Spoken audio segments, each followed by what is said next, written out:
Hello, everyone, ladies and gentlemen. Welcome to an SBT Cold Reads featuring Dead Tired 3. That's right, this is the Cold Reads for Dead Tired 3 by Ravensdagger.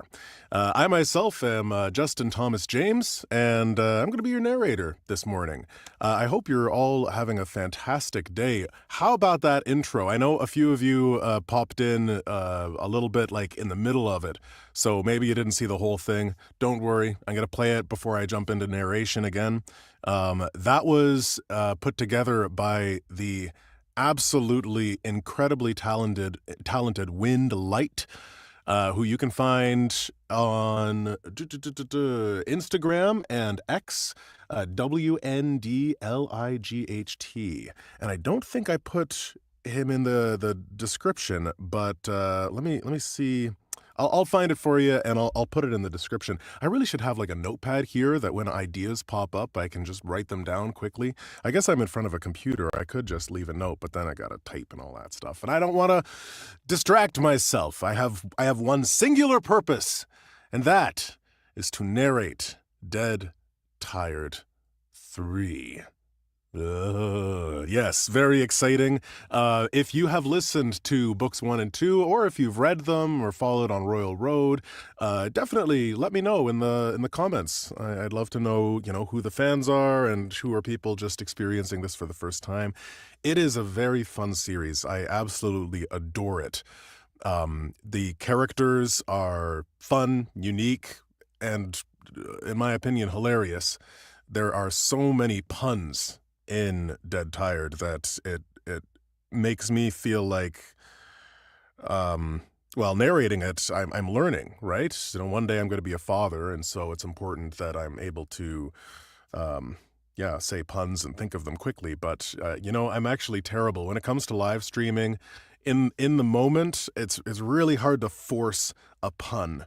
I just can't do it. Ravensdagger is something special, but I guess he's not writing improv style. He has time to think about it, so that makes me feel a little bit better. But no, it's a great series, and if you like something cozy, a bit more cartoony, a bit more just easy. It's easy, it's laid back, and it's fun. The main character, his name is Harold. He is a lich. He goes to sleep, and because he reaches max level at the very beginning of book 1, and he's like, what do I do at max level? So he decides to take over the world and kill gods and stuff like that. He even defeats death, and then he just gets bored and decides, I might as well just go to sleep, because that's what we do when we're bored, right? And thousands of years later, some adventurer stumbles into his crypt and wakes him up. And then when he's awake, he's like, let's see how the world has changed. So just out of curiosity, he's this immensely powerful being that's been asleep for millennia, and he's just kind of strolling around casually in his bow tie and brown suit. And it's absolutely hilarious. Yes, Mage wakes up in a cultivation world. That's right. So the world's underpinning, something I really like about this, the world's underpinning is D&D. It's D&D 5.0.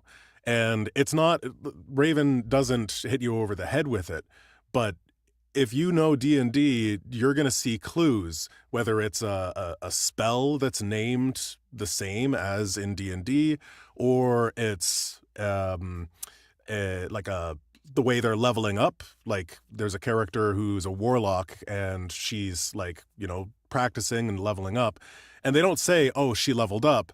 They just say, okay, now she's able to learn a level 2 spell, which again, if you know D&D, okay, she's around level, I don't know, 4 or 5 or whatever. But bottom line is you can track it. You can trace the level there, which is really interesting. So yes, it's D&D underpinning, but Harold wakes up in a cultivation world. So civilization has forgotten about the system. They've forgotten about levels. And now everybody is interested in, manifesting their chi and, reaching enlightenment, essentially. And Harold, who's a very, scientific type, is like, whoa, what is this? What is this nonsense? And so it's a bit of a lampoon on the cultivation genre in its most extremes. And it's also a bit of a commentary on, how this genre really, celebrates like inner growth and, inner growth and spiritual awakening and all that stuff.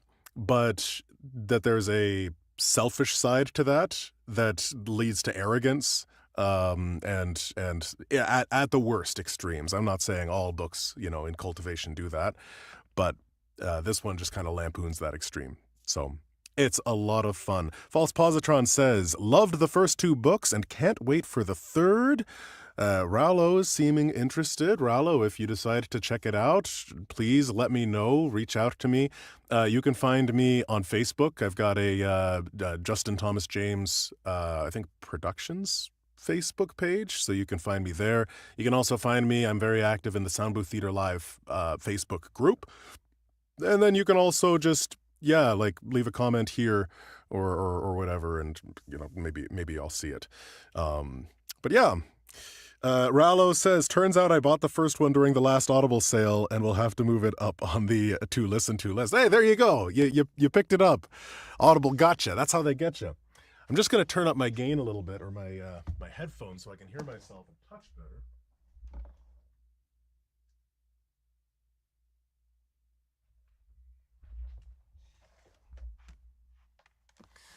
There we go. So now I have my voice just purely in my ears. Good. Well, I don't want to take too long here. We've got a few people watching. Thank you all for tuning in. Sin from Sin's Corner is here, of course. Sin is a very, very special member of the Soundbooth Theater team. We love her to death. We call her our mama bear. And who else do we have? We've got Stephen Otto left a comment this morning. We've got user account 333. And yeah, so if you're here and you want to say hello, please do. Please do. I won't be looking at the chat too often, to be forewarned. I will be taking breaks and then I'll look down at the chat. But if you have a question, throw it in the chat and then I will go back up and try to catch it and answer it later. All right. So, do my warm-ups. Will these be available on SBT app? These being the cold reads? Yes, they will. I'm terrible at actually remembering to put them on the app afterwards. I'll do the cold read on YouTube, and then for whatever reason, just the process to get it onto the SBT app confounds me. But yes, if that's something that you want, it will be on the app. If you're asking if Dead Tired will be on the app, maybe someday. It really depends on what's best for Ravensdagger and what's best for us as well, making sure that there's enough eyes on it, eyes and ears, as it were, to listen to it. And while I love our app, it doesn't have the same amount of people tuning in and checking things out as Audible does, obviously. So maybe someday.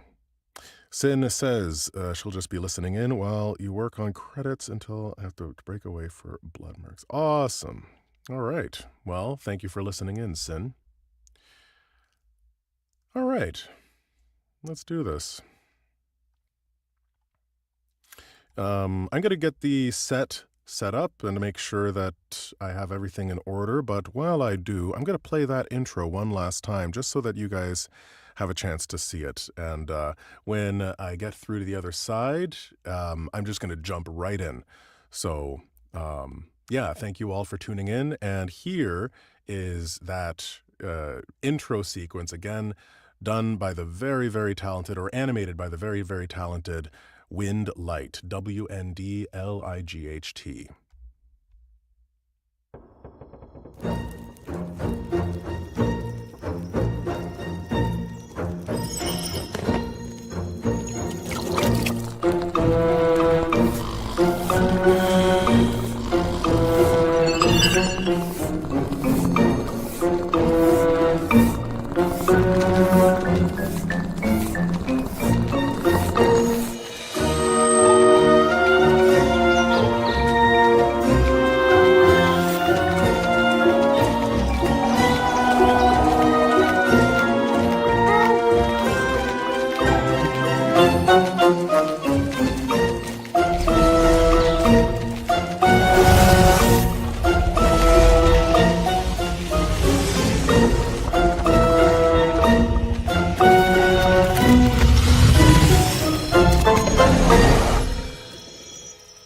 Prologue. Cinder was used to a certain level of both discomfort and comfort. Yes, yes, yes.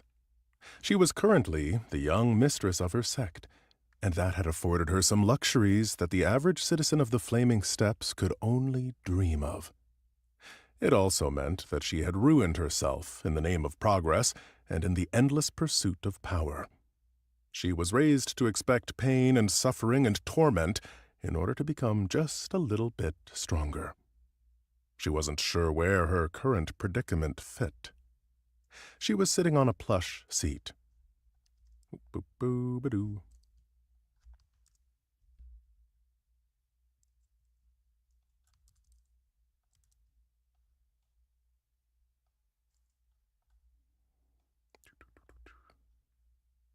Yeah, I just gotta arrange some things here. There we go. Perfect.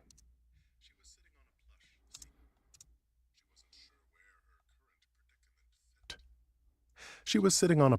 There we go. She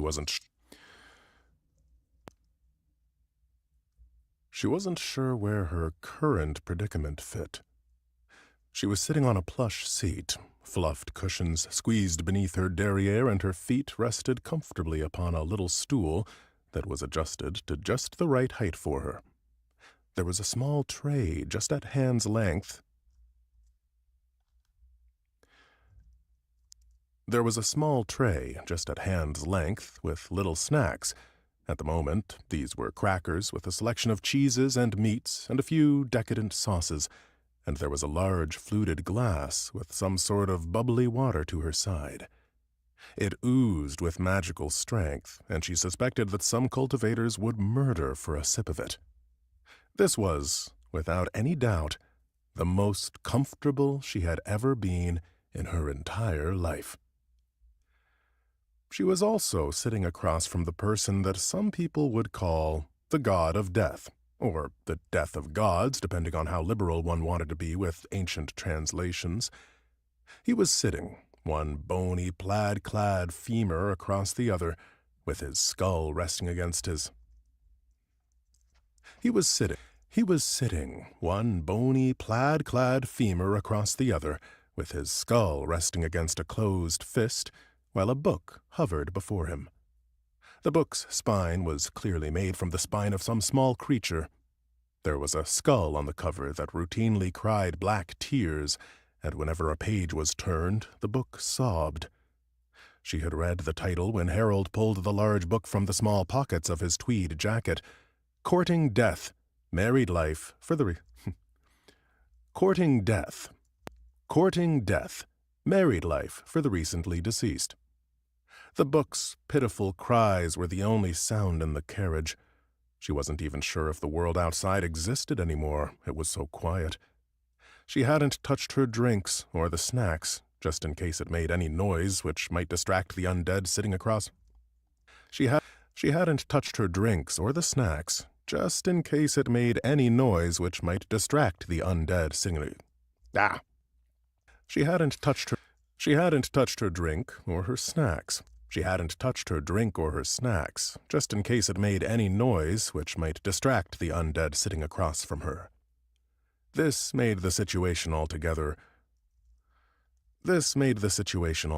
rather uncomfortable. Harold didn't have eyes, but Cinder could feel his sudden attention on her. She sat up straighter and resisted the urge to adjust her robes. Now, before I continue, I just have to make sure I can get into character properly. This is the voice of Harold. Yes, he's a bit nasal, he's quite up here, and he's just very much a straight shooter. I think he might have Asperger's. But he's very, very charming and kind, but also neutral. I think he's probably chaotic neutral. That's probably his alignment. Or true neutral, potentially. I'm not sure. But he can be kind when he needs to be. There's kind of like a... I find that neutrality is the best kind of kindness. Because you can be honest. You can be truly honest and not worry about the other people's feelings. Anyways, look at me, waxing philosophical on a Monday morning. That's a faux pas. I don't know why I'm drinking water. I don't need it. I'm not even flesh and bones. I'm just bones. Bones and tweed. All right, moving on. Are you not hungry? Harold asked. Fine, Cinder said. She tightened the muscles of her chest, stopping her stomach from growling. The food smelled delicious. She really wanted to eat it, but she also wanted to keep her head attached to her shoulders. That latter desire was currently winning out. She'd suffered plenty in her cultivation. Skipping a meal was nothing. There was a snort from next to her as the third person in the carriage finally moved. There was a snort from next to her as the third person in the carriage finally moved. Mem's head came up, and she idly rubbed at one of her eyes with the elbow of her... Mem's head came up, and she idly rubbed at one of her eyes with the elbow of one of her scythe arms. Scythe arms or scythe? Scythe arms. Let's find out. Home. Okay.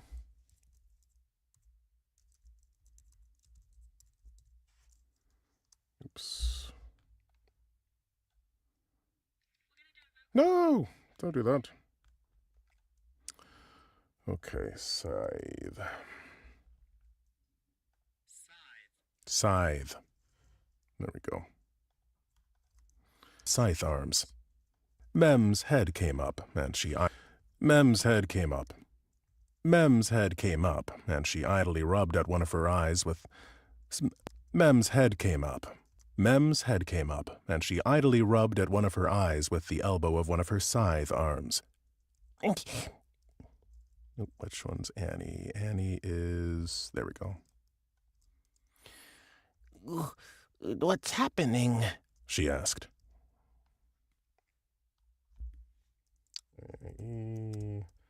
Sleepy, just woke up.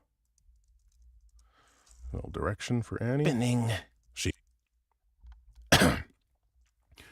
She asked. I was wondering why Cinder hadn't eaten. Harold said.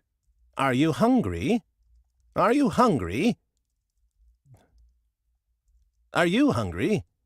There's food? Mem asked. You were given some as well, Cinder said. That was a few hours ago, of course. The carriage had come to a stop, and the strange cat-eared and cat-tailed Alex had opened the door to see how everyone was doing.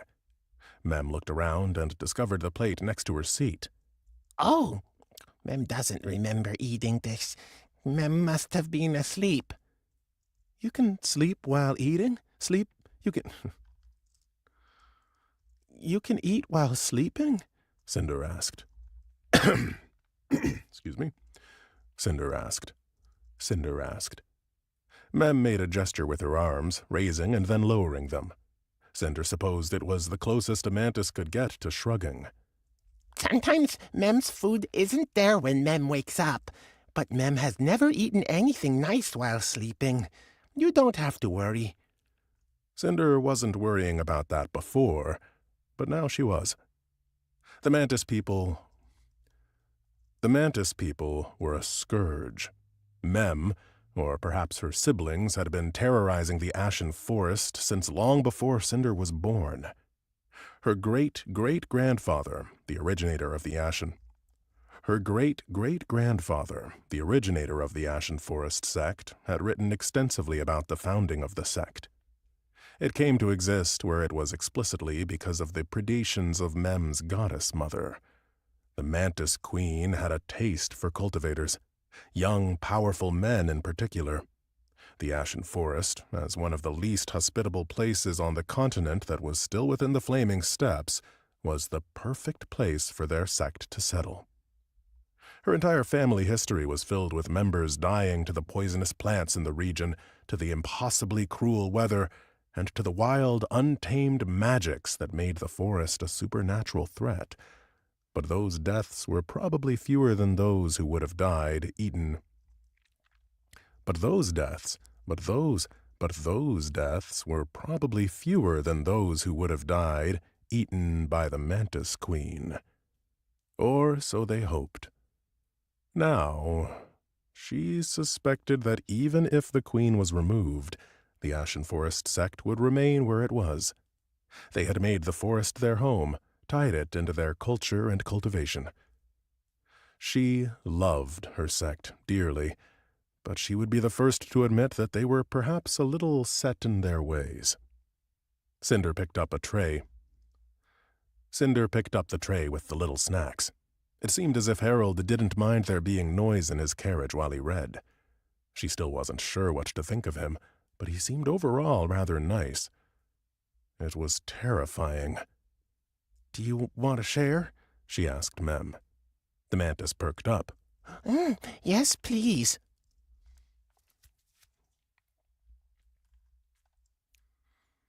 Boom, boom, boom, boom. Mantis perked up. Yes, please. Very, very carefully, Mem reached over with just the tips of her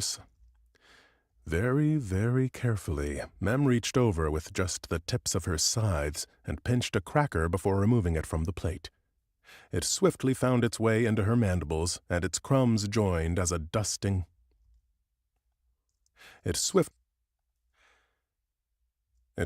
found its way into her mandibles, and its crumbs joined a dusting across her chest. Cinder took one for herself and brought it close to the bottom of her mask. She tugged the bottom up and out. The cool air across her lower face stung, but just for a moment before she was nibbling away at her snack and the mask was back in place. Excuse me. Oh, pardon me 1 second, guys.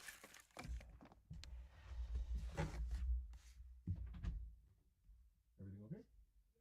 Oh, okay. Did you knock? No. Okay.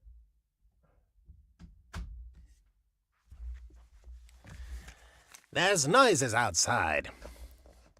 All right, let's see here.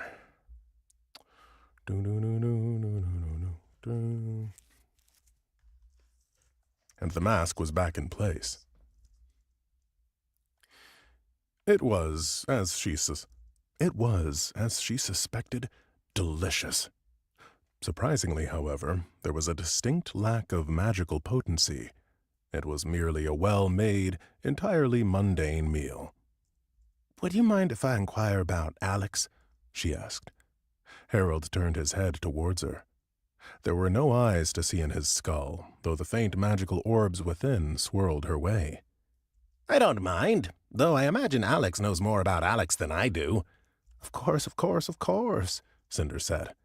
"I wouldn't want anything—" I can probably take that one out. I wouldn't ask anything to you that I think is unkind. I am merely curious." "I'm not the sort to leave curiosity. I'm not the sort to leave curiosity unsatisfied. Ask away."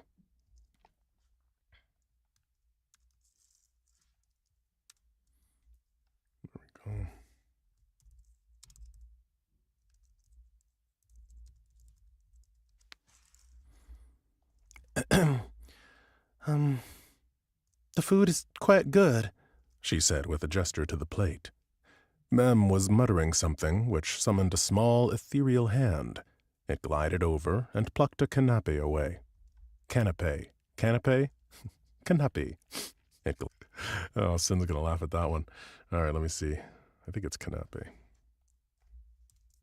Canapé. Canapé. Yeah, you Americans. You Americans. Americanifying beautiful French. Canapé. C'est mon canapé. This is my canapé. This is my canapé. Oh, you Americans. All right. It glided over and plucked a canapé away. "But I can't help but notice that it's not filled with any more key than a mundane meal." Harold tilted his head as though considering.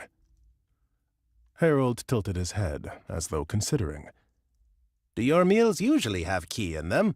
Also, is it key or chi? I never quite understood the distinction." Cinder sniffed.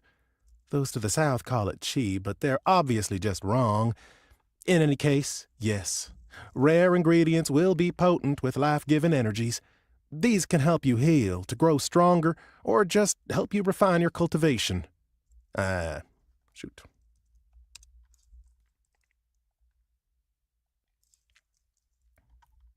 I see. I'm no stranger to the alchemical arts. I made a study of them for a century or so, though alchemy and the more mundane science of chemistry were never my favorite subjects. I wonder if sects like yours practice something similar to that art.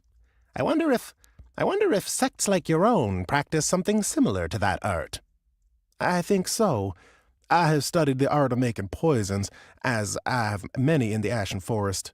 The same techniques that can improve the potency of a poison can also be used to increase the potency of foods and tinctures and pills." How very interesting. I often feel like the world has regressed significantly when it comes... How very interesting. I often feel like the world has regressed significantly when it comes... I often feel like the world has regressed significantly when it comes to magic, and in some ways, I often feel like the world has regressed significantly when it comes to magic, and in some ways, culture.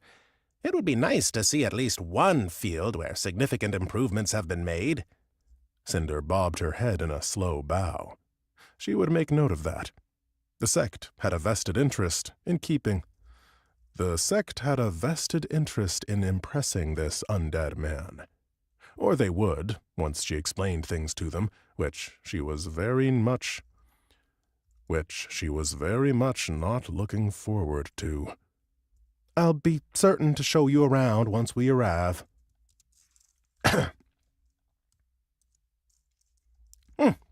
Tomorrow will be a busy day then. Tomorrow will be a busy day then. Tomorrow will be a busy day then. And, tomorrow? She asked. Yuzhang, the city they'd departed from, and which was still under the control of the rather terrifying, at least according to her reputation, General Limpet, was weeks away from the Ashen Forest. A cultivator going all out could certainly traverse that distance in a shorter span, but Harold seemed certain that they would be there by tomorrow, and she wasn't ready to doubt him yet.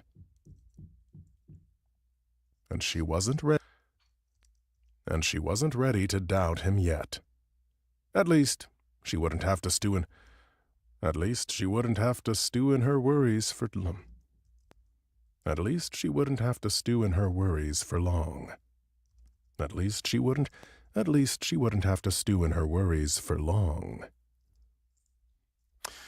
Lure Thane, 001.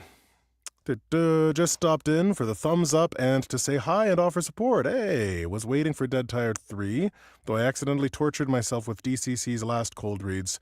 So I'll see myself out. Yeah, coming soon. It's 8 days, just over a week. 100% will be purchasing. Thank you very much. Hey, well, thank you for your support, Lure Thane. Really appreciate you stopping by and saying hello. All right, that's the end of Chapter 1, you guys. Rather, the prologue. Now, the fun begins.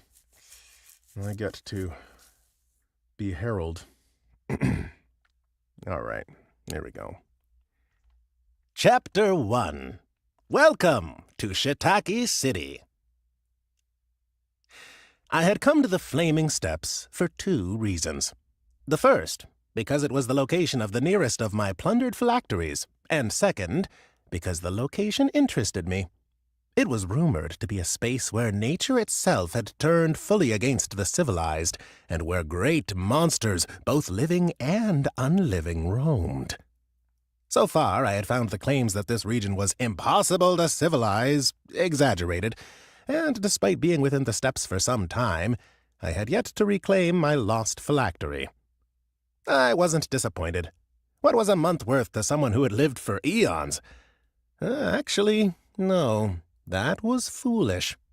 Too often, as a mortal, I had read accounts written by, or transcribed from the speakings of, great immortal beasts and persons. These often spoke of them seeing the passing of decades the same way a simple man might see the passing of the average day. This seemed entirely reasonable to my mortal mind at the time. Years did feel as if they slipped by faster as I aged. Would they not be faster still once I had reached a grand old age? But no. As it turned out, these ancient old immortals were just dull, boring fools that didn't do anything for decades on end. Tending to a garden as a hobby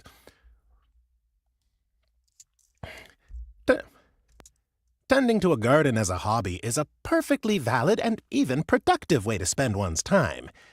Tending to a single bonsai plant for a century while doing literally nothing else isn't. I had met a few crotchety old monks that might disagree, but half the time they were so out of touch with the current affairs that it was hardly worth the time to try to talk to them. I had met a few crotchety old monks that might disagree, but half the time they were so out of touch with current affairs that it was hardly worth the time to talk with them. And don't get me started on the topic of druids. Ugh! And don't get me started on the topic of druids. I was becoming distracted by my own ruminations again. With a smidge of focus, I brought my attention away from the book I was perusing and back into the present. The carriage was making its way at a decent pace through the endless countryside of the Flaming Steppes. Mem had discovered how to open the windows, and Cinder was still sitting straight, as if she thought a little casualness would set me off into a homicidal rage. So all in all, very little had changed. When we arrive at the Ashen Forest, When we arrive at the Ashen Forest, which I imagine will happen relatively soon, should we head directly into the forest itself, or is there somewhere we should stop first? I asked. Cinder jumped a little, then looked my way. Chitchatting City is within an hour's walk of the Ashen Forest. On paper, it's the seat of the sect.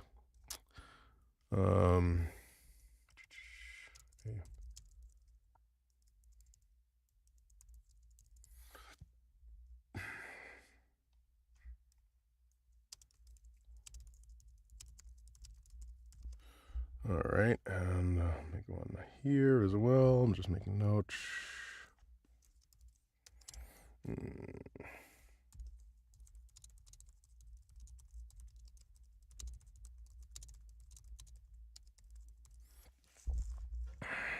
Okay, there we go.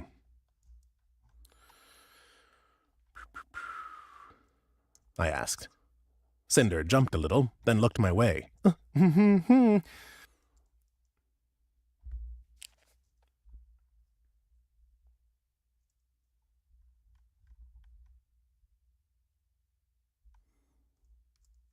On paper, I said. So the sect itself is within the forest?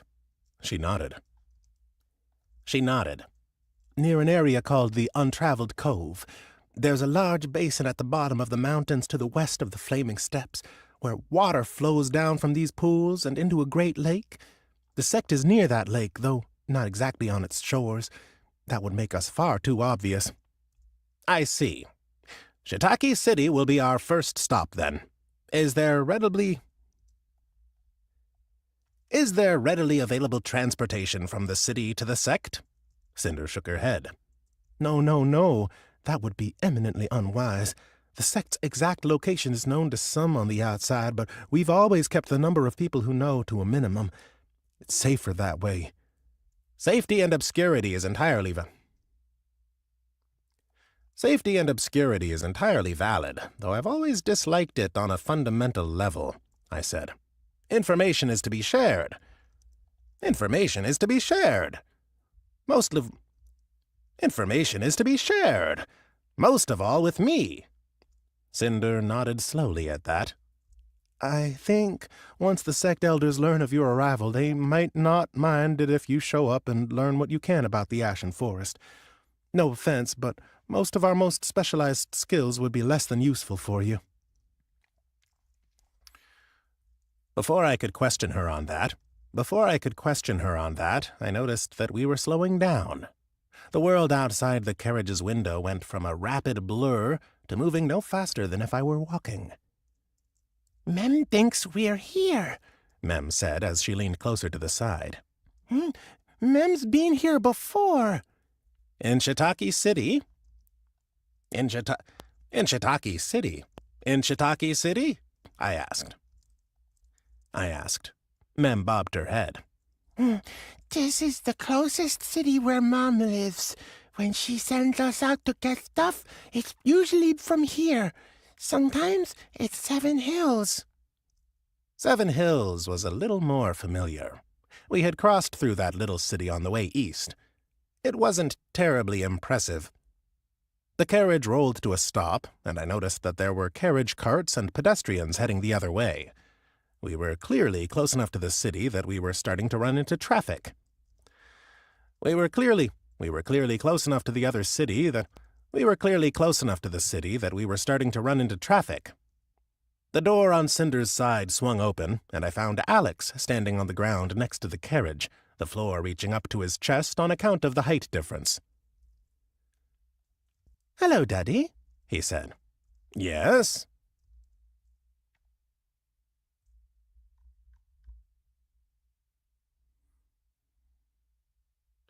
We have an issue. Oh? Oh, no, Cinder muttered.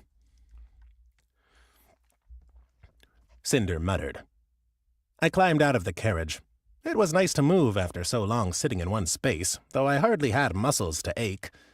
The air outside of the carriage seemed The air outside of the carriage seemed rather dry, with drifts of yellow-brown dust covering the sides of the roads and extending out into sparse fields. Ahead was a short line of carts leading up to an imposing wall.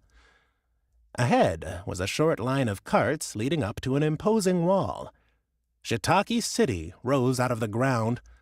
Chitchatting City rose out of the ground like an imposing barrier of worked stone, dusted gray and orange by fallen ash.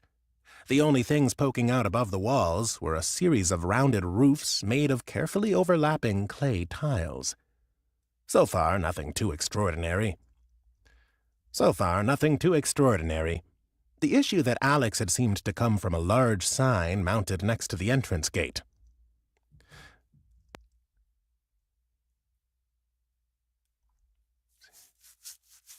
The issue that Alex had seemed to come from a large sign mounted next to the entrance gate. Welcome to Chitchatting. Should I read this? Yeah, I should do this as like a thought or something, I think.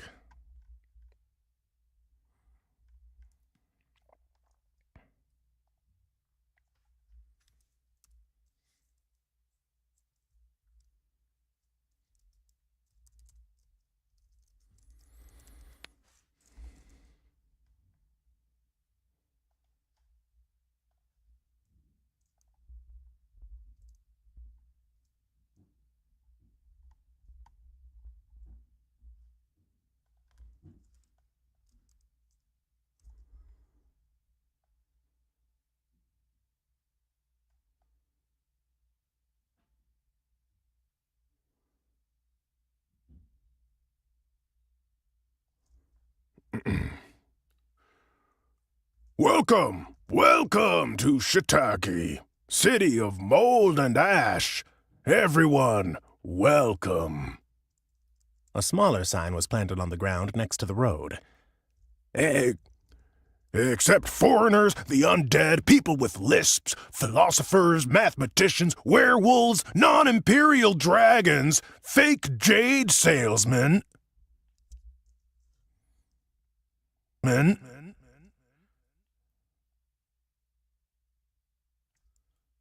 Except foreigners, the undead, people with lisps, philosophers, mathematicians, werewolves, non-imperial dragons, fake jade salesmen. The list actually continued for some time, but it was clear that the latter categories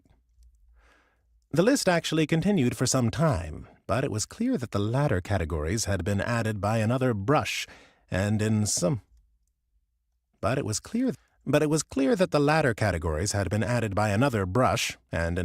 and smaller letters as the sign slowly ran out of room.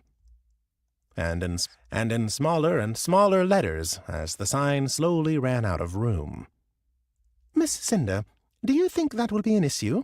Alex asked. Cinder poked her head out of the carriage, then let out a sigh. that resonated strangely within her mask. Give me a moment, she said as she stepped out and landed with a slight bend of the knee. She tugged her parasol out from under her seat, then flumped it open. I glanced upwards. There was a very faint stirring in the wind, and with it came rain. I reached a hand out and allowed a few flakes to land upon my finger so that I could better inspect them. Ash. Small pieces of gray-yellow ash. Cinder noticed my inspection. That's from the mountains to the west. The forest shields the city from the worst of it.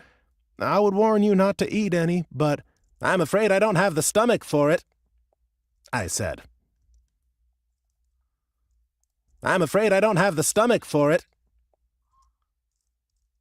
said. I said. The corners of Cinder's eyes creased ever so slightly. I imagine your culinary preferences lean more towards soul food anyway. No, I'm not that sort of lich. Though I am always curious about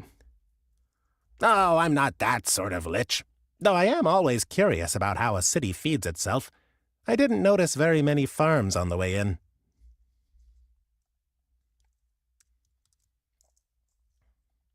We farm from within the city. Mushrooms, mostly. They're apparently a delicacy to the south, But here they're so common as to be seen as drab. Unfortunately, with so little farmland, there's not much room for anything other than we're growing already. Shoot. Not much room for what we're growing already. Ho! I suppose even their value. Ho! I suppose even their value elsewhere. I suppose even their value elsewhere, does it? Oh, I suppose even their value elsewhere doesn't change how the locals with liken them to an everyday food. Well, how the locals will liken them.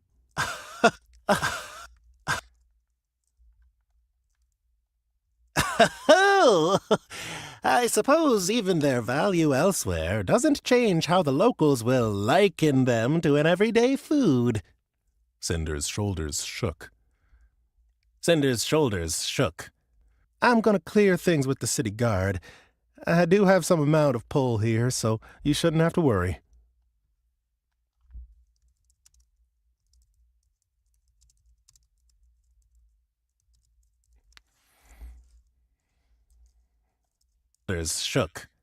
I'm going to clear... With a bow of her head, Cinder started towards the wall and the gatehouse built into it.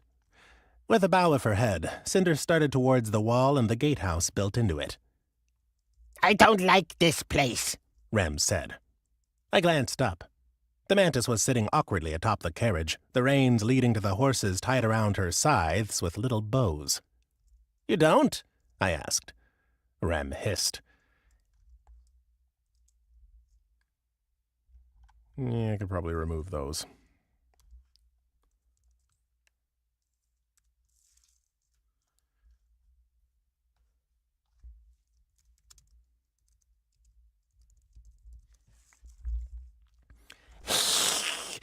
The people here should taste better. The best are all bad for you, and there are lots of my sisters here. She moved her eyes to stare at Alex. You won't like them. They're not as smart or polite as me, and they're even more useless than Mem. So, not a family reunion to look forward to. Yeah, it's worse. There's bureaucrats.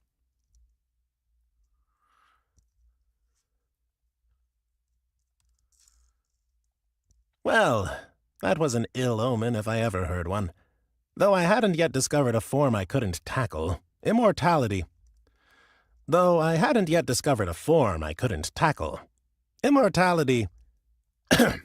Immortality lent a certain advantage. Well, that was an ill omen if I ever heard one. Though I hadn't yet discovered a form I couldn't tackle.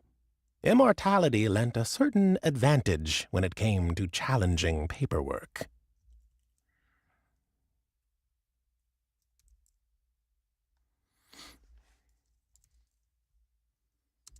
And chapter 1. There we go. Good stuff. How you guys hanging in? Oh, we got a like here. Thank you. Yeah, actually, that's a good reminder. If you don't mind, if you could like this video, subscribe if you're not already subscribed. I imagine most of you are. But yeah, just give it a thumbs up, and that'll help other people determine whether or not it's worth checking this out. So let's see what else we got here. Oh my goodness, so many messages.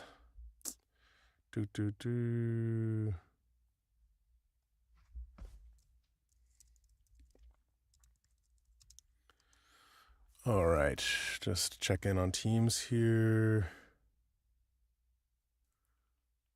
We do whatever.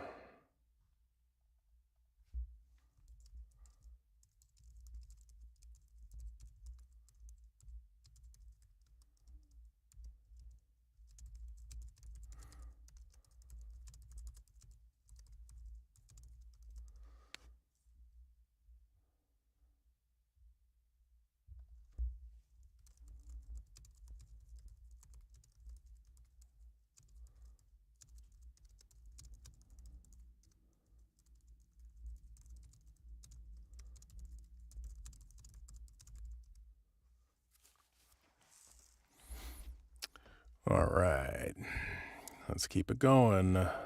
Next chapter. Beep, beep, beep, beep. Oh my goodness.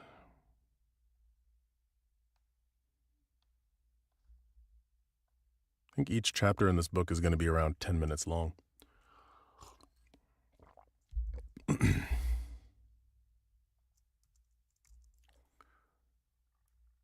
Chapter 2. Chapter 2. Paperwork. Chapter 2. Paperwork.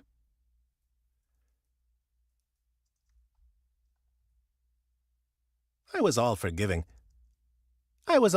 Cinder time to secure our passage into the city, but after the first half hour I began to wonder if there was trouble.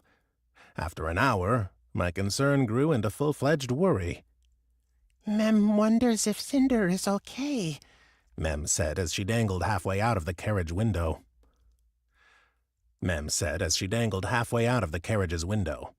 Rem snorted from her seat atop the carriage. Maybe she was eaten by one of the bureaucrats, she said. What a waste! It would have been better for Rem to eat her. Are the bureaucrats here truly so awful? I asked. Both Rem and Mem shuddered. Oh, Mem doesn't like them very much, Mem admitted. Sometimes they'll help Mem a little, but when they explain things, Mem doesn't always understand, and then Mem has to run all over the city doing stuff and bringing forms to people, and Mem never has the right ones, and it's very scary. Rem just stabs them. Rem said while making stabby gestures at the air. That makes them angry, but I'm stronger than they are, higher up on the food chain. They can't make me do anything. They can't. She stabbed her scythe into the roof of the carriage rather insistently. That all sounds rather exciting. Alex, watch over the girls. Don't let them bug you too much. I'm gonna go see if Miss Cinder needs any assistance. Too much. I'm gonna go see if Miss Cinder needs any assistance.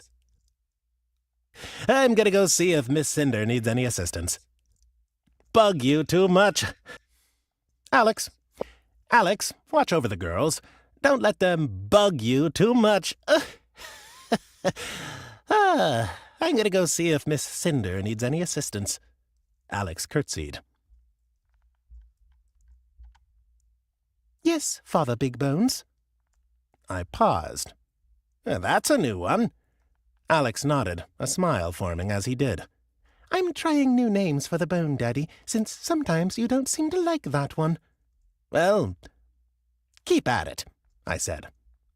If I was going to actually assist Cinder, then I'd need to be somewhat more presentable than usual. That is to say, I couldn't merely walk into an office with my natural appearance. The last thing one wanted to do while dealing with bureaucrats was to give them an easy way to dismiss you. In this case, the illegality of the undead complicated things for me quite a bit. Fortunately, Disguise Self was a simple first-tier spell. Properly cast, it would take a particular discerning and intelligent individual to see through the illusion. I fetched a mirror from my pocket and looked myself over, paying particular attention to the face. The face was the part that one had to be the most careful with when crafting an illusion. Someone whose limbs were slightly too long might trigger a slight amount of suspicion, but an illusory face, being even a minuscule bit inaccurate, would foster a deep sense of unease in even the most foolish of people.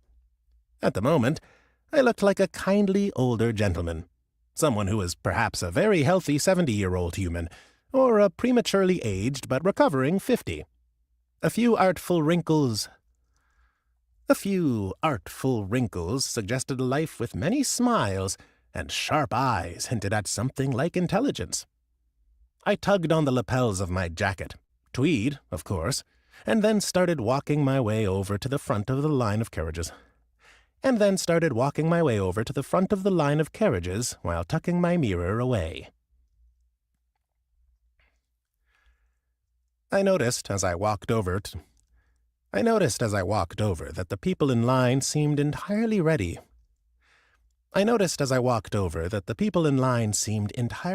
For a long wait. Several had formed a small group off to one side of the road, sharing a meal over a small fire. Others were reading from scrolls or taking a nap while lounging across the seats of their carts.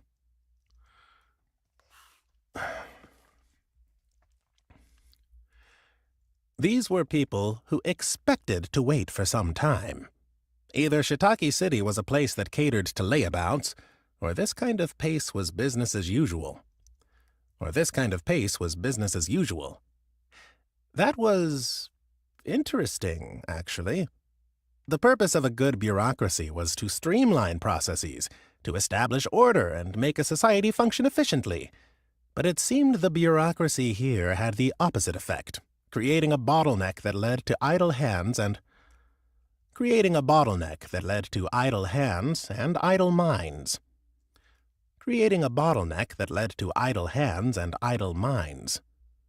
Was that on purpose? As I approached the city gate, the sight confirmed my earlier observations. Miss Cinder was just within, standing tall and proud in front of a small stall manned by a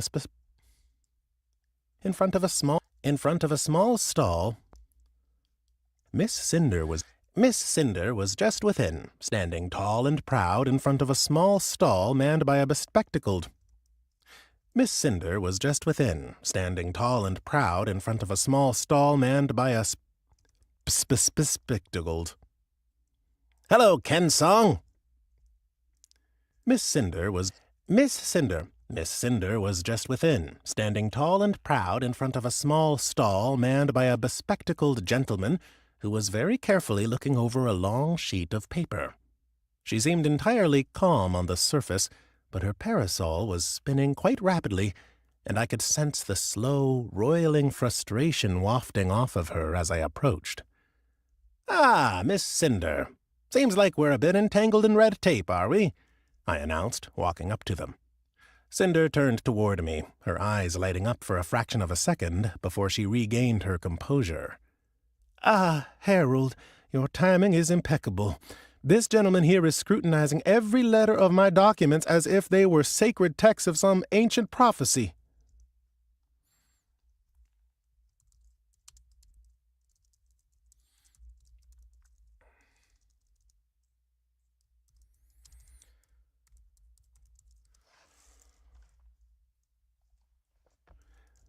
The bureaucrat looked up, adjusting his spectacles to get a better look at me.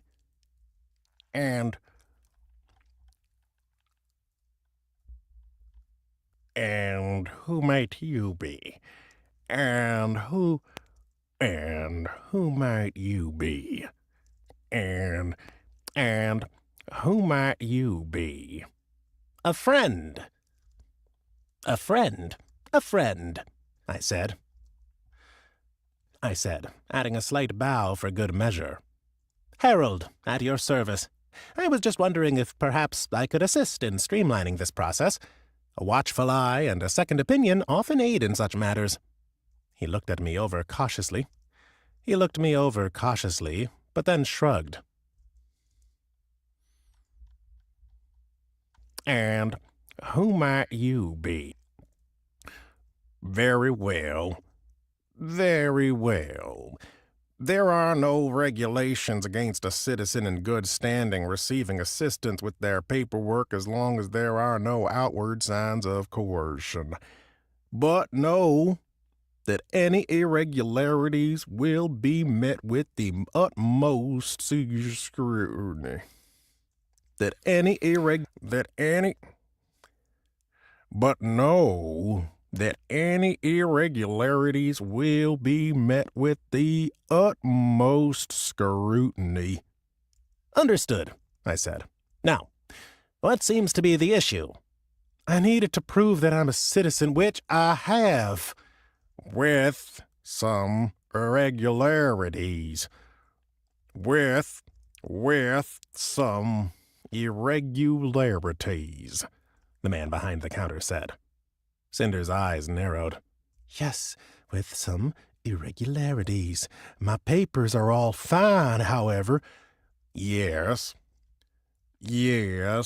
but we strongly suggest that people renew their paperwork more frequently.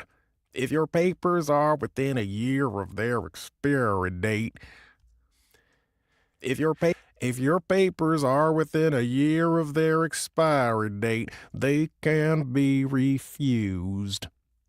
I had my illusory eyes blink. Just to be clear, you mean a year before they expire?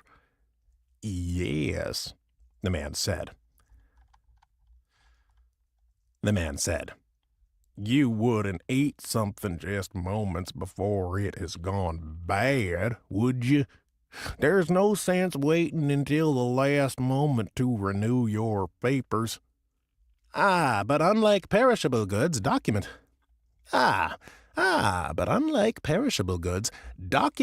don't rot, I said, leaning slightly forward on the counter. It's not a matter of physical degradation, but of administrative continuity. It's not a matter of physical degradation, but of administrative continuity, isn't it? Besides, the idea behind an expiry date is that the document is valid until that date arrives, correct? The bureaucrat hesitated, perhaps considering the flaw in his logic. Well, yes, but it's advisable. Advisable is not mandatory, Cinder snapped. It sounded like her patience was wearing thin. Now, my papers are valid, are they not?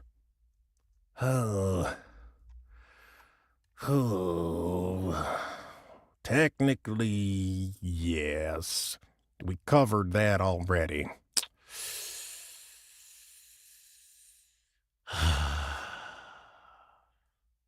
Very well. Let's proceed. He shifted some papers around. Your reason for entry isn't clear. You need to fill out a Form 6B with full disclosure of the items and materials you're bringing into the city as well. I just did that, Cinder said as she snatched a paper from the man's hands. At a glance, it looked like a long list of items written in a careful pen. You didn't fill it out entirely. I can see from here that the carriage in question has 4 horses leading it. The form you filled makes no mention of those.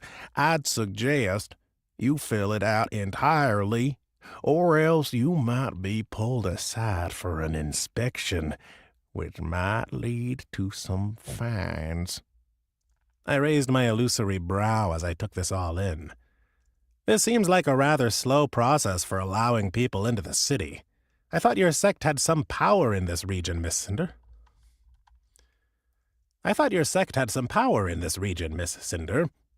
Cinder nodded. This is the expedited version, she said. With a sense of incredulity in my voice, I said, The expedited version, you say?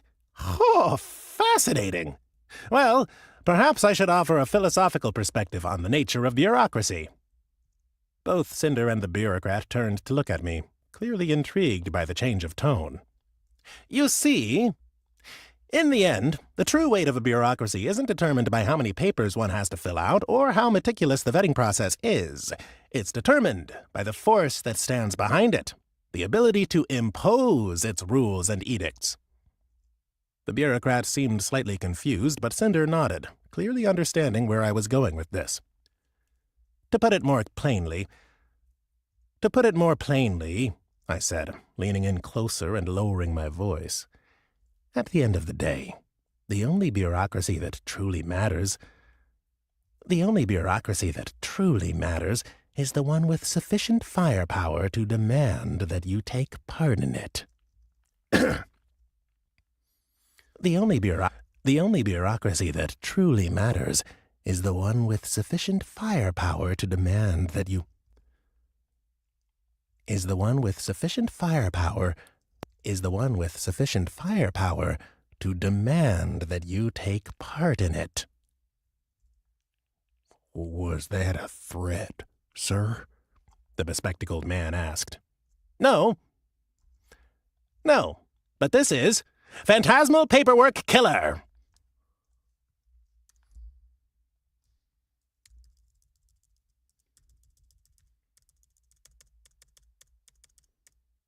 Oh. Oh, hello. Okay.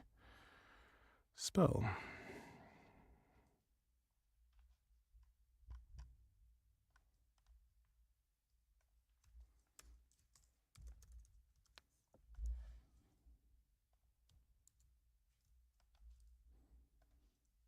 Phantasmal Paperwork Killer.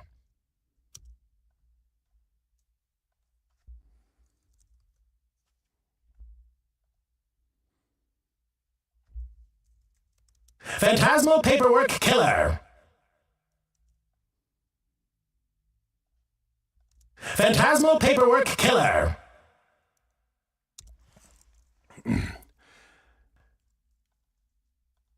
Phantasmal. Whoops.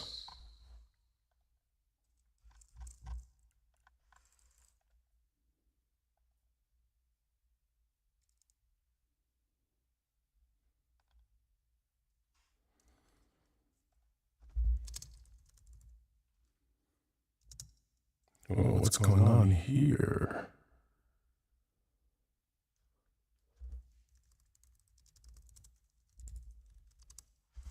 Something funky. A little bit of feedback. What is it? Oh, 1 second.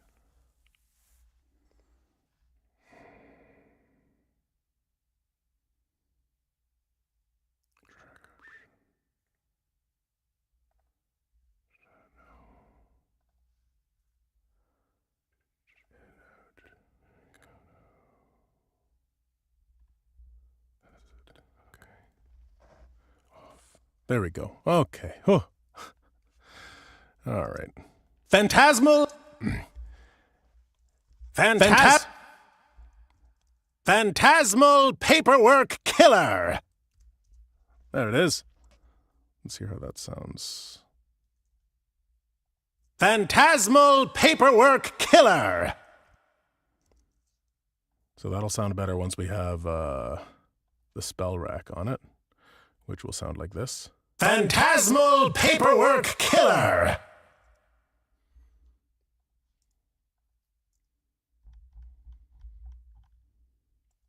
Testing, 1, 2. Testing, 1, 2. All right, so that'll cut it off. Yeah, so I need to remove this and remove this. Phantasmal Paperwork Killer. Threat, sir? The bespectacled man asked.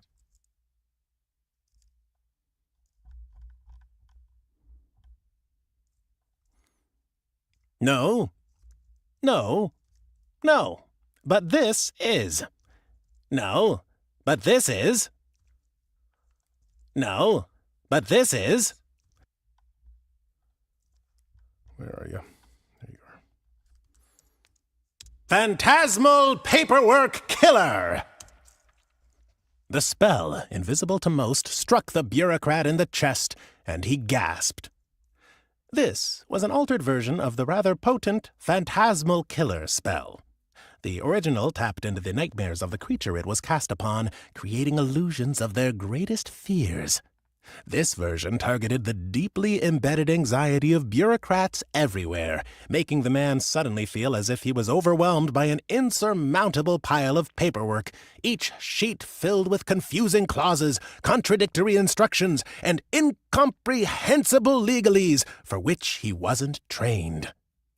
His face paled, and he clutched at his chest as if he were drowning in an ocean of forms and documents. His eyes widened in panic as he looked from Cinder to me, gasping. His eyes widened in panic as he looked from Cinder to me, grasping the edge of the counter for support. "Now," I said calmly, dispelling the illusion and giving him a moment to catch his breath. "Perhaps we can simplify this process and let Miss Cinder and her party pass. Unless you'd like me to fill out forms for a formal complaint. About the unnecessarily cumbersome bureaucratic procedure here, citing your inefficiency as a prime example. Unless you'd like me to fill out forms for a formal complaint about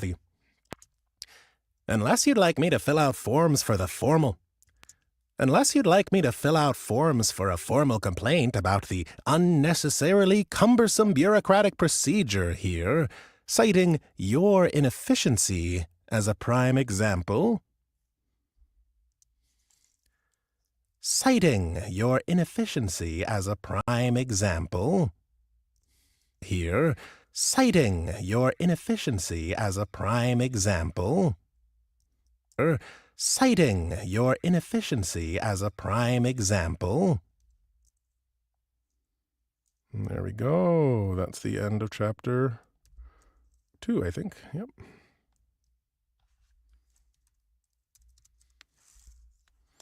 All right, moving on. Chapter 60. Chapter 3. Skipped a few chapters there. Keon Montana, yes, hello. Robert Smith, hello, hello. Rallo says, nice. Oh, so good to have you guys here.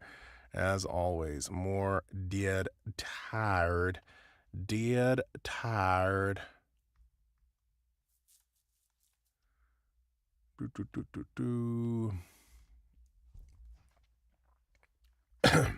All right. Got time for a couple more chapters, I think.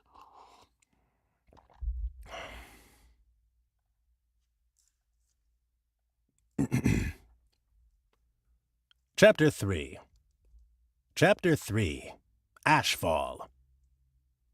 "I'm terribly sorry, Cinder said with a twirl of her parasol.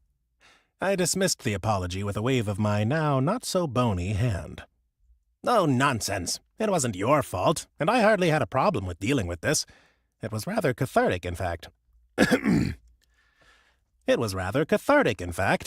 Besides, a bureaucrat's life is made of two simple tasks, inflicting torment and enduring it." Cinder and I watched as the line of carriages and carts blocking the gateway into the city crawled forwards. Finally, my own carriage was able to slip through a gap and pushed out onto the cobbled road. Alex was grinning wide atop it, hands on the reins where the undead horses, currently illusioned to seem like they still had some life left in them, even if their smell and demeanor left much to be desired as far as illusions went, pulled the carriage along dutifully. I raised a hand up, and the carriage rolled to a stop by the side of the road. A small crowd of citizens eyed us curiously, particularly Cinder, who had attracted quite the following in her time outside. I supposed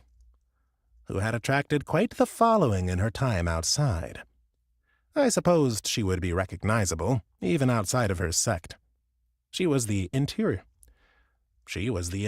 to the clan. She was the inheritor to her clan, a powerful cultivator, and a shapely woman,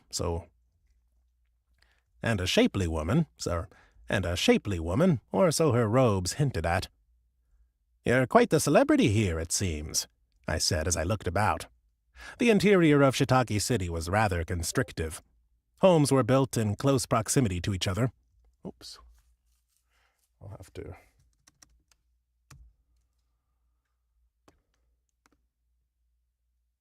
Oh.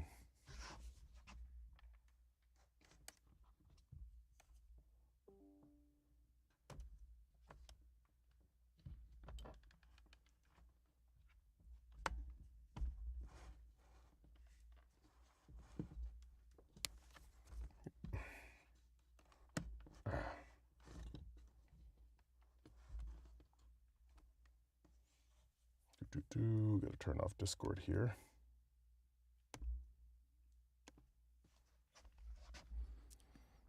Homes were built in close proximity to each other. Homes were built in close proximity to each other and often went tall rather than wide. Having most of the buildings being 3 stories and more meant that the sun's light was quite dim.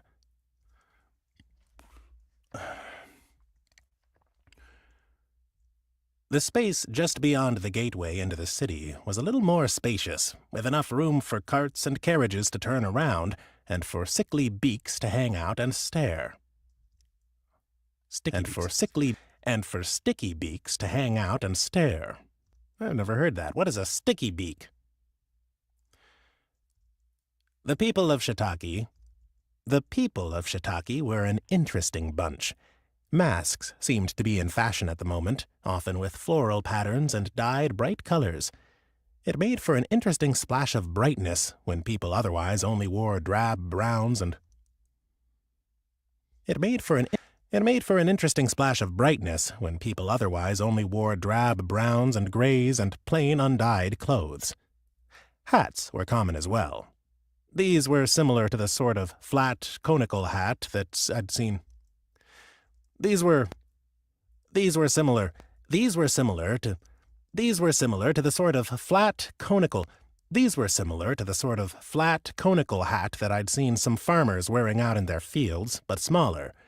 Their brims were no wider than the wearer's shoulders, and the hats tended to be a bit rounder and fatter.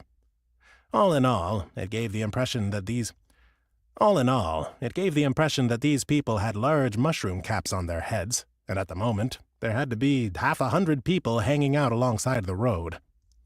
There had to be 100 people hanging out alongside the road. At the moment, all in all, it gave the impression that these people had large mushroom caps on their heads, and at the moment, there had to be 100 people hanging out alongside the road. There had to be 100 people hanging out along the roadside. There had to be 100 people hanging out along the roadside, looking at Cinder and keeping to themselves.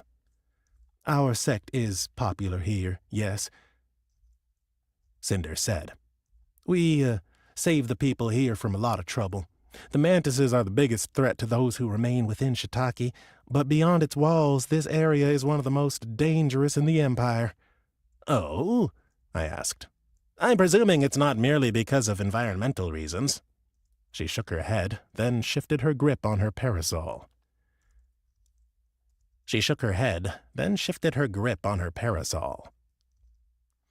The ash is an issue, of course. It clogs the lungs. The unprepared will find themselves coughing and choking on their breath, and it's usually permanent. More than one young, overconfident fool has come to the Ashen Forest and dismissed the warnings about the air here. They pay for it for the rest of their lives with hacking breaths and a persistent cough. It's what lurks beneath that's a bigger threat. Cinder gestured to the carriage, indicating for me to climb aboard.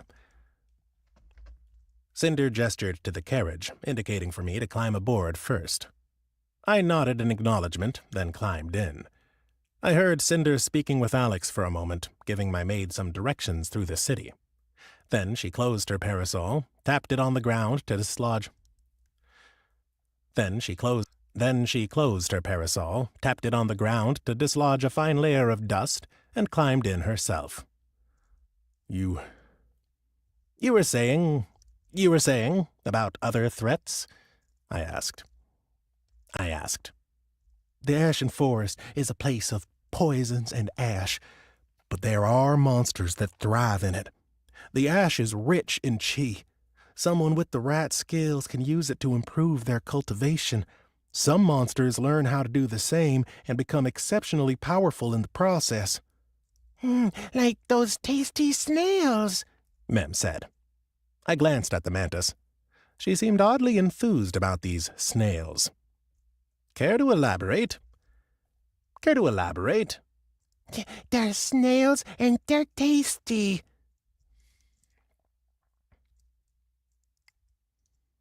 Mem said. Nem doesn't mind eating them because they are mean and not soft and gentle and pretty like dogs and kittens are. They're also tasty.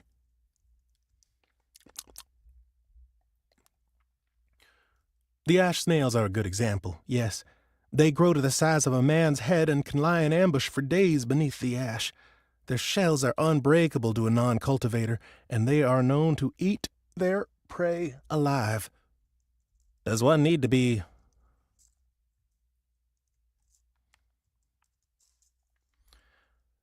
Does one need to be sluggish in order to fall for their ambush? Cinder shook her head. I asked. Cinder shook her head. No, they're quite slow, but often they'll only move at night and very slowly. It's surprising how close to you they can come without you noticing them. They'll spend the night moving in on unsuspecting travelers, break into their tents, then strip their flesh off while companions and family can do nothing but watch as the ash snail celebrates its victory. I imagine that must leave the locals quite shell-shocked. I'd say that it's one shell of a... I said, I'd say that's one shell of a way to go. I'd say that's one shell of a way to go. I'd say that's one shell of a way to go.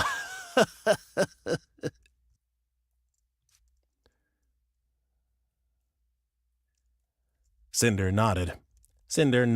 The corners of her eyes creasing up in a smile. Yes, but in all seriousness, they're only one of many threats you can find in the region. They do have a use. Their shells can be ground down to create a very valuable red dye. She ran a hand over her flowing dress, highlighting the red patterns woven into the silk. I nodded along. I was aware that snail shells could be used in creating dyes. What about alchemical reagents? I asked. The snails are poisonous, not venomous, however. You can extract the poison from their flesh, but of all the poisons we use in the Ashen Forest sect, ash snail poison is one of the weakest. Interesting. Are there other creatures and monsters to be cautious of? Interesting.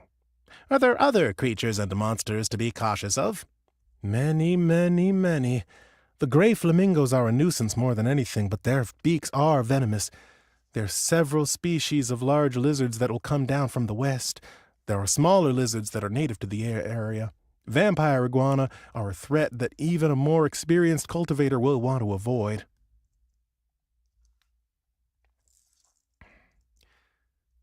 I nodded along. It sounded as though the Ashen Forest sect eked out a living in an area that was far less hospitable than I'd originally thought it was. It was impressive that they'd survived, and more impressive that they'd thrived. I looked out of the carriage's windows as we rode along. The houses were built close together, with great overlapping rooftops that left only a narrow band of sky visible above. The walls were mostly painted white, reflecting some of that light down onto the streets where I saw a number of people sweeping away small mounds of ash. I imagined that with the near-constant ashfall, being a street sweeper was probably a full-time job for some of the citizens of Chitchatting City. I imagined that with the near-constant ashfall, being a street sweeper was probably a full-time job for some of the citizens of Chitchatting City. The ash is collected, Cinder said, and I glanced her way. Sorry. You have eyes now, and I was able to follow your gaze. The street sweeper. They collect the ash and resell it to the mushroom farms. Are there many farms? Are there many farms like those? Plenty, Cinder said with a casual shrug. Enough to feed the city. Though we import a lot of food from elsewhere, of course. No one wants to eat nothing but mushrooms day in and day out. Yes, a proper diet needs mushroom for variety, I agreed.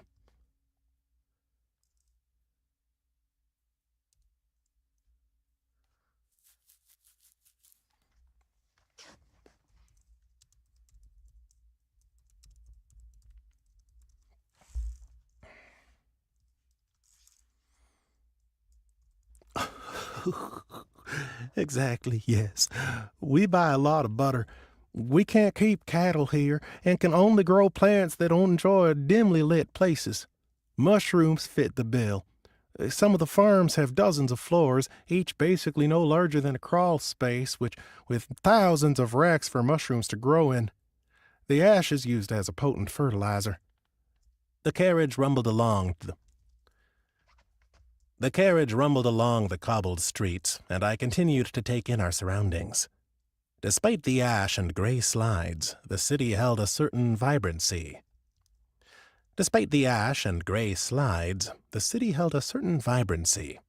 It was alive, and the people living here were determined to stay that way, despite all odds.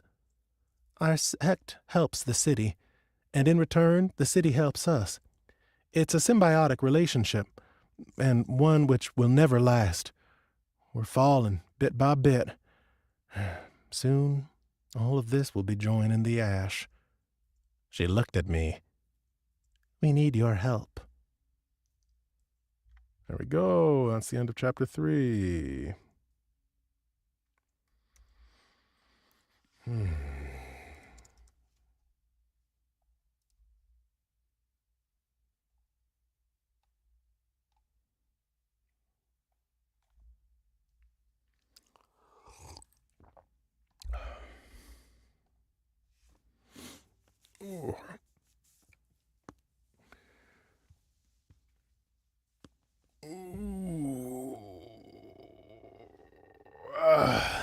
All right. Boom, boom, boom. Think we got time for one more chapter here.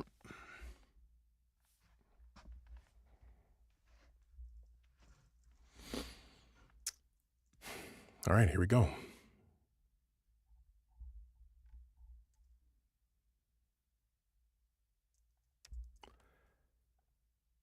Chapter 4. Chitchatting. Chapter 4. Chitchatting.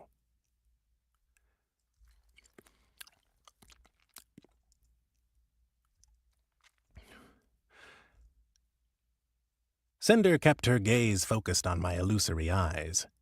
It was a little strange, though perhaps not at all that strange, but people tended to meet each other's eyes when talking. It was a perfectly natural thing to do. Eyes told you a lot about a person, whether they were listening to you, their state at the moment, and since they were central to the way most people expressed themselves, it was easiest to read one's expression while seeing the other's eyes. It was something people with faces took for granted. No one realized how much they were... No one realized how much they relied on others seeing their expression until their face was gone.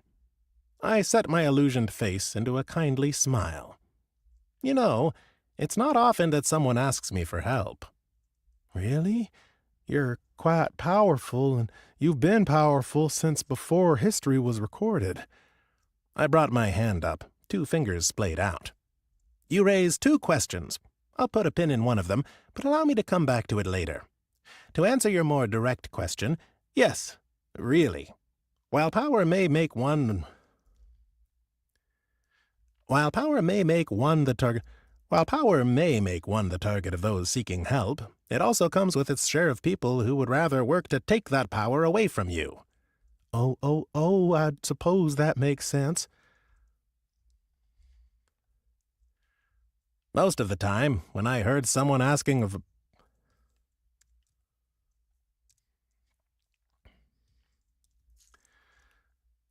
Most of the time, when I heard of someone asking a powerful person or being for help, it was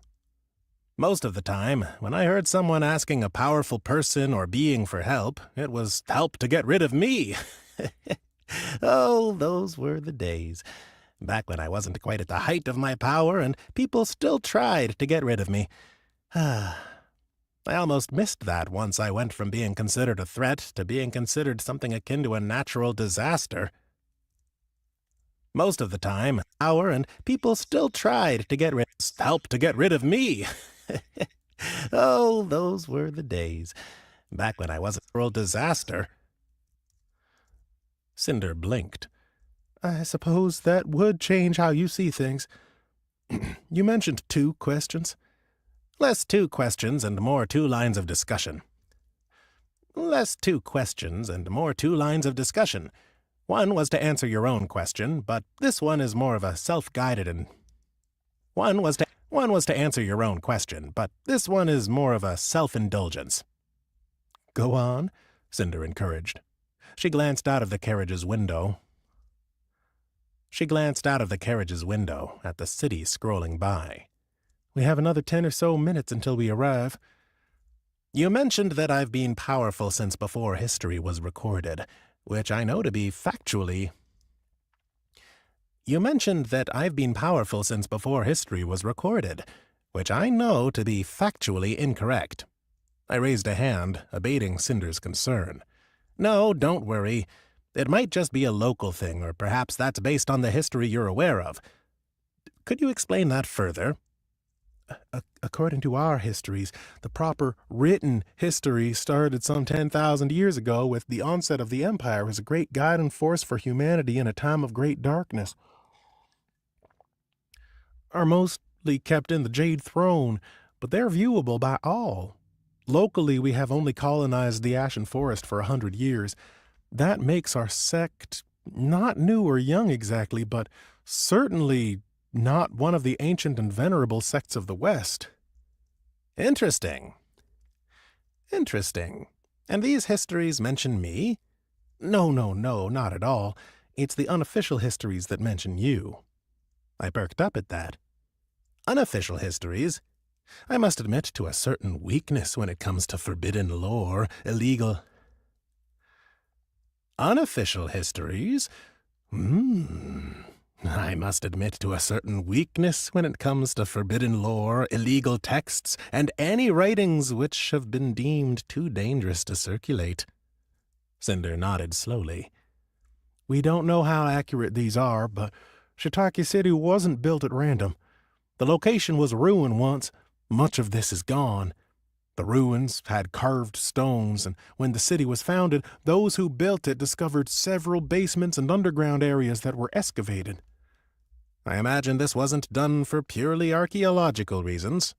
No, it was done for the stone. There are quarries nearby, of course, and we can make bricks, but it's much easier to reuse our ancient carved stone than to make new ones. That seemed perfectly reasonable. There was, of course, a lot of merit in preserving old sites, but at the same time, a brick was a brick. Chitchatting felt like it had found its balancing point at the moment. It wasn't quite a thriving city, but they were surviving well enough. I imagined that it wasn't always the case. Founding a city in such an inhospitable place must have been a terrible burden on the first inhabitants of the region, and so I could hardly blame them for wishing to use the wealth of resources they just happened to stumble across. And so I could hardly blame them for wishing to use the wealth of resources they just happened to stumble across. They found things within those ruins, books, ledgers, ancient murals. Eventually, news made it to the Jade Throne, and a group of cultivators showed up, taking everything away. Or almost everything. Ah, some of it survived? I asked. She nodded. This isn't something we advertise, but copies of those ancient texts were made before they were confiscated.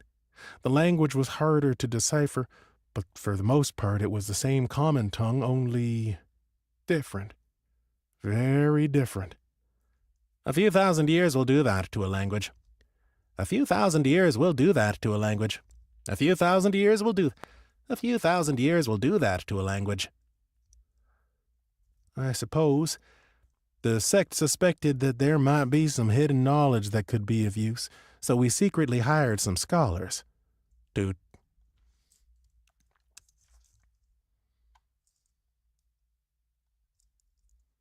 To translate the works?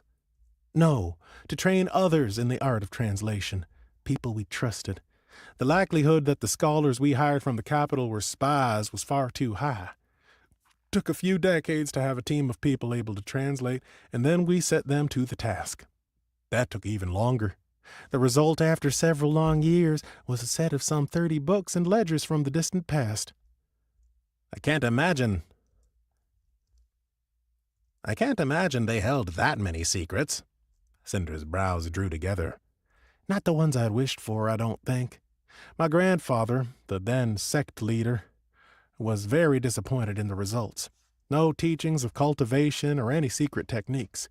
The translations are in the sect now, available for most proper sect cultivators to read. Did you? I asked. She nodded. Of course, most of us have, but perhaps not the ledgers. These are just long lists of purchases. They paint an interesting picture of the prosperity of our ancestors. Some items are strange and allow us to speculate, but that's all. Some of the texts are obviously fiction of one sort or another. Tales of heroes defeating cruel masters. The rest are biographies and actual historical texts. It's the fiction that always intrigued me. Oh? I wouldn't have painted Cinder as an enjoyer of storytelling. Personally, I enjoyed a good bit of fiction on occasion, but most of my reading was non-fiction. They talk of knights and adventurers and mages. Not a cultivator in sight. Only strong men and women doing what is right and fighting against evil. I don't know if they were truly strong than cultivators I have met, but they were certainly more gallant. Yes, it filled my younger head with the desire of adventure. Of course, the villains are always you. Ah. Yes. Yes, I suppose there was a surgeon. Yes, I suppose there was a surge in popularity for stories that held liches as the great evildoer. Honestly, it was quite flattering initially. I found the depictions of myself as a mustache-twirling evildoer quite amusing, even if I've never had one. Even if I've never been one for facial hair. Oh, some of them even wrote me as quite dashing. One series had me kidnapping quite the number of young ladies. They never explained quite what a lich was supposed to do with so many innocent maidens, other than locking them up in cages with a distinct lack of clothing.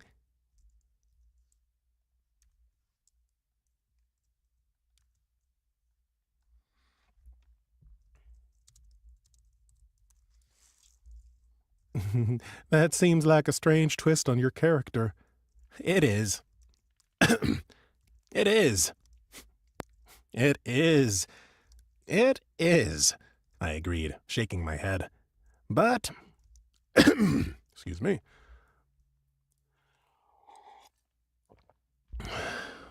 But humans have always been adept. But humans have always been adept at weaving the most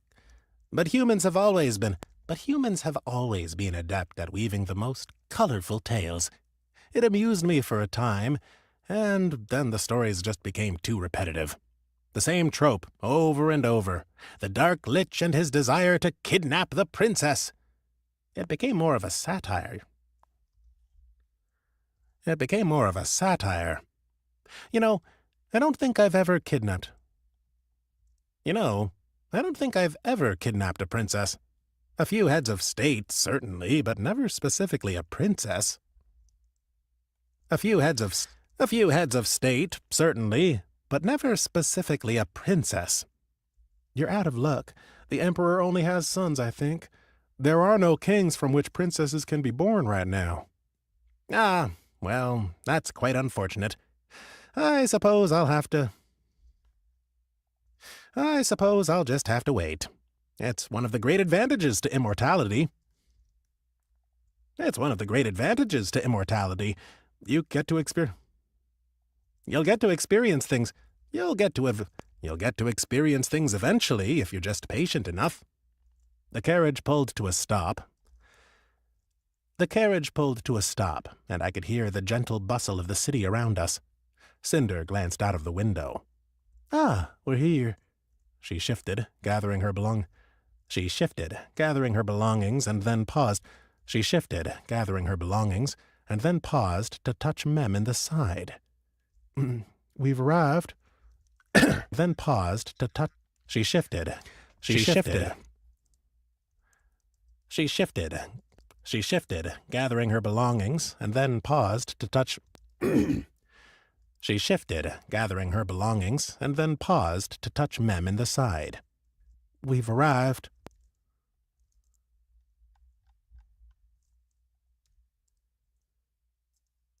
Oh, Mem said. Mem said. Mem was thinking. About? I asked. The mantis wiggled her arms, paused, then wiggled them some more. Mem must have been thinking so hard she forgot to remember. I can't say I've ever experienced that before. I can't say I've ever experienced that before, and yet I'm still somehow not surprised. Shall we? I think we've got some work. I think we've got some work ahead of us. I think we've got some work ahead of us. Shall we? I think we've got some work ahead. Shall we? I think we've got some work ahead of us. Shall we? I think we've got some work ahead of us.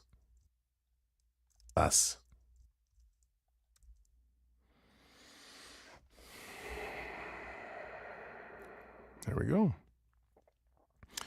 Hello, hello, Garfield. And 4. All right. And now, yeah, pretty much every chapter is, this could either be a really short set or a really long set, but I'm choosing to make it a shorter set. Okay.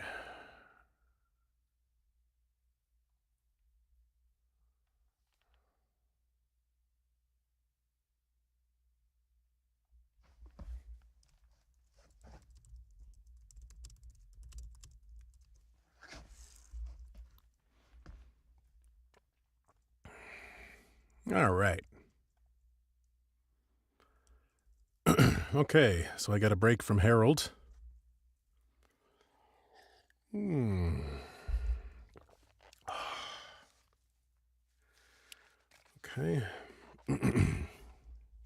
Now I get to do my narration voice. Chapter 5. Petting Puppies. They arrived at a big, important building right in the center of Shiitake, but Mem really had a hard time caring too much. That was a little not nice, though. She really wanted to care. Miss Cinder was nice to Mem. She didn't insult Mem even once, which was a new record for cultivators. Usually they insulted Mem within minutes of seeing her, but Miss Cinder had spent days close to Mem without saying one bad thing. Unless she was saying bad things in a way that Mem couldn't understand, in which case it didn't matter, because then Mem wouldn't understand that she was being insulted in the first place. Mem wondered if Miss Limpet and Mr. Bone Daddy Harold, destroyer of... Mem wondered if Miss Limpet and Mr. Bone Daddy Harold, destroyer of world... Mem wondered if Miss Limpet and Mr. Bone Daddy Harold, destroyer of worlds, and also Alex were cultivators, but she didn't think so. Miss Limpet dressed a little like a cultivator, but she did magic and had a nice dog. The others were very different, too. Mem liked different. Different hadn't insulted her. Different hadn't insulted her at all yet. She stepped out of the carriage after Mr. Harold and Miss Cinder were already out. Then she stretched her head back as she took a big... She stepped out of the carriage after Mr. Harold and Miss Cinder... She stepped out of the carriage after Mr. Harold and Miss Cinder were already out. Then she stretched her head back as she took in the big building they had stopped in front of. It was one she'd seen before, though one she'd also avoided coming too near.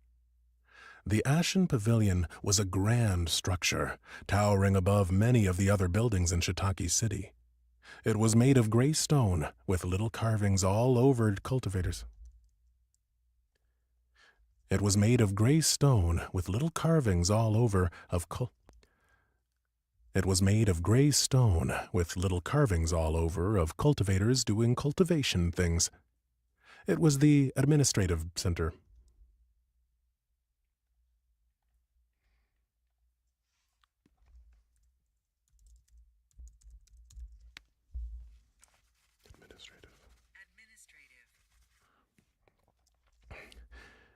It was the administrative center. It was the administrative center of the city, which was why Mem tried to avoid it so much. She didn't like administration stuff. Sometimes they made her sign things and read things, and Mem had a hard time saying no to pushy paper people, which meant that she'd spent days she'd spend days trying to understand their forms, but they were written in complicated ways and always made Mem want to cry. And always made Mem want to cry.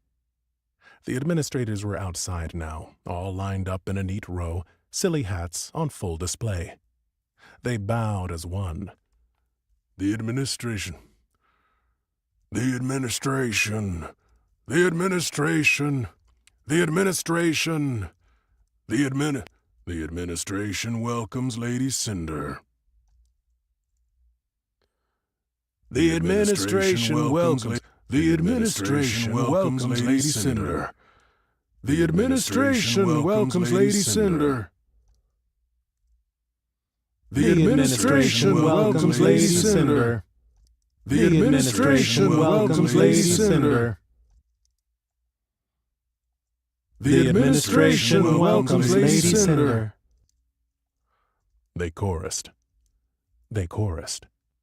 Mem decided that she didn't want to be here. She slipped closer to Mr. Harold's side, then carefully touched his shoulder with her shelbow point. She slipped closer to Mr. Harold's side, then carefully touched his shoulder with her elbow joint. Yes? Yes? Yes? Yes? Yes? Oh. Yes? Yes? Yes? Yes? He asked. He was a lot more expressive with skin and flesh on his face, but Mem wasn't sure if she trusted his expression. Not that she didn't trust him. Mr. Harold was very strong and very honest. If he said he was going to burn a city down, Mem would be inclined to believe him, regardless of whether he had a face or not. It was just that the face felt wrong after seeing his skull for so long. Mem was wondering if she could go take a walk. Mem doesn't think you'll need her for all of this. She waved her scythes in the general direction of the Ashen Pavilion. I suppose we won't be needing you here. Do you have any money for food and sundries? Mem bobbed her head up and down. Mem does. That had been a gift. From Mr. Commander 17. He had given her a small pouch filled with silver and gold coins and said that it was her pay for her first week of work. Mem had never been paid before. Mem had never been paid before. It was very nice. Well, enjoy yourself. Though, you might want to return here before it gets too dark. Mem can do that. Mem agreed. She bowed to Mr. Harold and Miss Cinder, then glanced up to the top of the carriage. Rem was arguing with Alex, and Mem wasn't sure her bigger sister would want to talk with. Rem was arguing with Alex, and Mem wasn't sure her bigger sister would want to talk to Mem at all. Rem was arguing with Alex, and Mem wasn't sure her bigger sister would want to talk to Mem at all. She usually didn't. Mem waved her goodbye anyway, even if Rem didn't see it. She had money, time, and was in Chitchatting City. There was only one place that Mem wanted to go now. With a bounce to her step, Mem took off across the city. It didn't take long for her to find a building that was a little taller than the rest. It didn't take long for her to find a building that was a little lower than the rest, and which she could scale up the side of. Mem wasn't great at parkour, but she was really good at picking herself up after going splat. Once she was higher up, she was able to better orient herself. Mem wasn't very smart, according to a lot of people she'd met, but she did have a very good sense of directions. Mem only very rarely got lost, so with a bit of staring around and locating landmarks, she figured out where she was and where she wanted to go. She bounced from rooftop to rooftop. Mem found herself thinking back to Miss... As she bounced from rooftop to rooftop, Mem found herself thinking back to Miss Cinder, and maybe more importantly, the rest of the Ashen Forest sect. They hadn't ever been very nice to Mem. Mem had liked this city before, though. It was loud and filled with people, and those people sometimes tossed their food away in places that Mem could reach. The cultivators picked on her for going through the trash, but they rarely hurt Mem. They were too afraid. Not of Mem, of course, but of Mem's mom and her sisters. Mem wasn't sure she understood cultivators. Mem had always been a creature of simplicity. She liked straightforward things. The soft warmth of sunlight filtering through the trees, the gentle hum of city life below, and the satisfying taste of leftover pastries. Cultivators, however, were not straightforward. They were, in Mem's opinion, very puzzling beings. She remembered how her mom had once told her about the balance of nature and how every creature had its place in the world. Even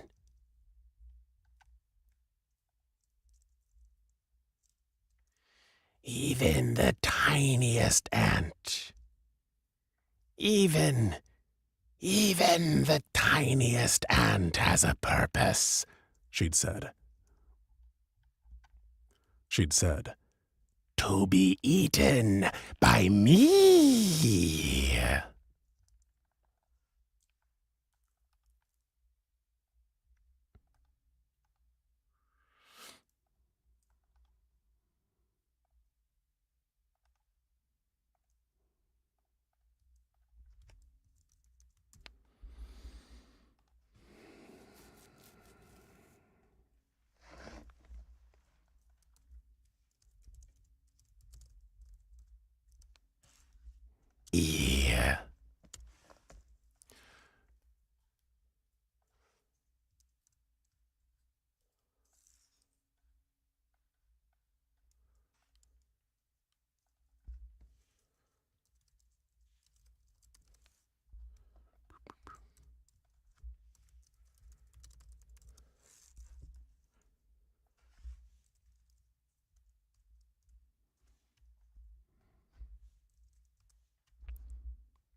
Even the tiniest ant has a purpose, she'd said. To be eaten by me. But what was the purpose of cultivators? Especially when they were always looking down on those deemed... they deemed weaker or different? They went on and on about defying the heavens, but Mem didn't understand what the sky had done to anger them so much. But what was the purpose of cultivators? Especially when they were always looking down on those they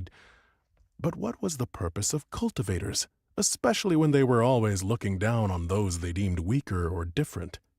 They went on and on about defying the heavens, but Mem didn't understand what the sky had done to anger them so much. Their entire lives were dedicated with strange dows, different paths that they took to what would different paths that they took that would lead to power and prestige and other things that Mem didn't care much about. It was strange. Eventually, her thoughts drifted away, and she realized she'd arrived at her destination. Shiitake needed a lot of protection. Shiitake needed lots of protection from rats and mice and small monsters. There were ash birds who'd attack people and mean little critters that would ambush people. So the city had big kennels where they kept all sorts of animals to help protect the city. Cats and dogs, mostly, who'd hunt vermin and little monsters. Mem landed before one of these, then knocked on its door. Soon enough, it opened. And a grizzled old man stood at the entrance. Oh, hello, Mem. Hi, Mem said.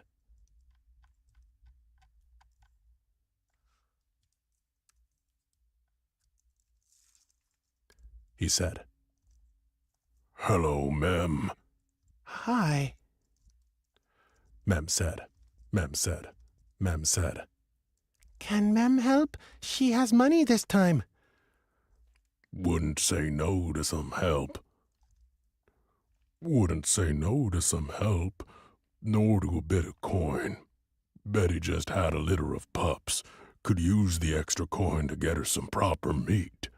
Mem will share, Mem said. Puppies!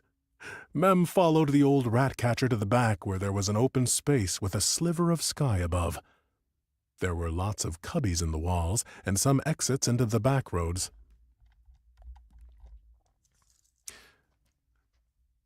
There were lots of cubbies in the walls and some exits into the back roads and alleys so that the dogs and cats could come and go. They were used to the rat-catcher. But Mem's presence set... But Mem's presence set a lot of the animals on edge. That was fine.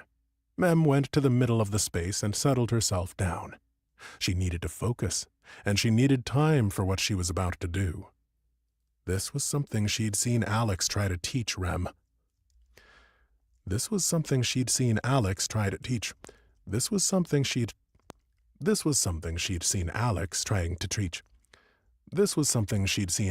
trying to teach Rem. Rem was much smarter than Mem, but Mem really, really wanted to learn this. So she did. In the sky where the birdies all land, there's magic that I don't understand. But with hope in my heart and a weird little start, I'll... something, mage hand!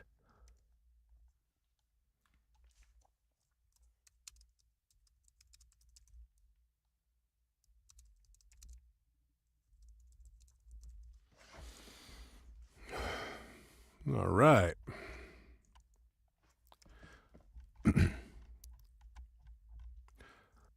A small, ethereal hand appeared before Mem. It wasn't very good, with 6 fingers, none of which were the same size, but it worked. Mem glanced down. A curious kitten had approached, slowly.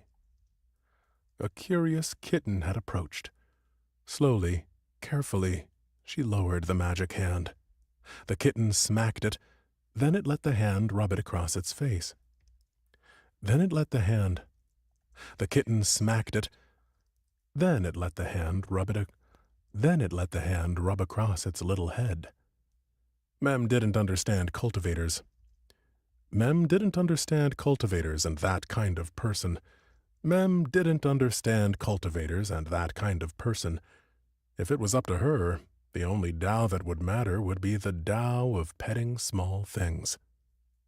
The next few hours were the best in Mem's life. She couldn't touch the small babies herself, but some of them rubbed themselves. She couldn't touch the small babies herself, but some of them rubbed themselves against her legs. There were cats that purred, and kittens that kittened, and puppies doing puppy things. Oh, shut up, shut up, shut up. Puppy things. There you go, I saved it. She didn't understand Mr. Harold and the Limpet any more than she understood cultivators, except when it came to magic. Because magic was really magic if it let her finally do what she'd always dreamed of doing: give tummy rubs to good little boys and girls. Give tummy rubs to little boys and girls. Give tummy rubs to Give tummy rubs to good little boys and girls. Good little boys and girls. Girls.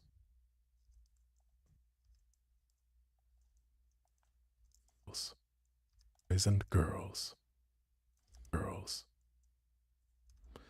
All right, there we have it.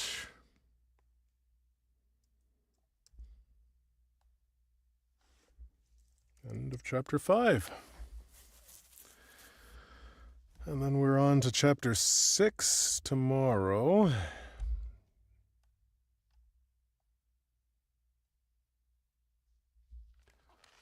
All right, let's see here.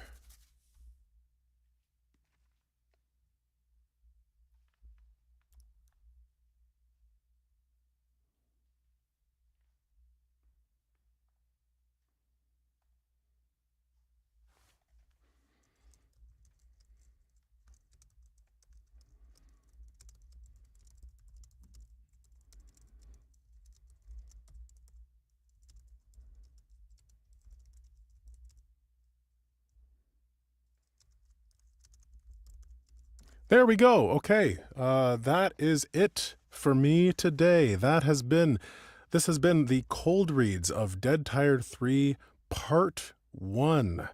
Thank you, everybody, for swinging by and hanging out and listening to me narrate this. It is, I'm having a lot of fun. It's so great to be back into the head of Harold and the rest of the crew, and yeah, it's definitely a good time. So thank you guys for checking this out. My name is Justin Thomas James. Don't forget, if you want to check out books 1 and 2, now's the time, because book 3 is going to be coming. I got to see if I can get this production out there within 2 months. So we'll see about that. I'm going to do my best to get it to you by March, I guess. That would be, no, end of March or early April. So yeah, fingers crossed. Stay tuned for that. And yeah, I'll see you guys tomorrow. Tomorrow at 9 a.m. ET, I will be back again for more Dead Tired 3. So until then, you guys, this has been Cold Reads, JTJ, signing off.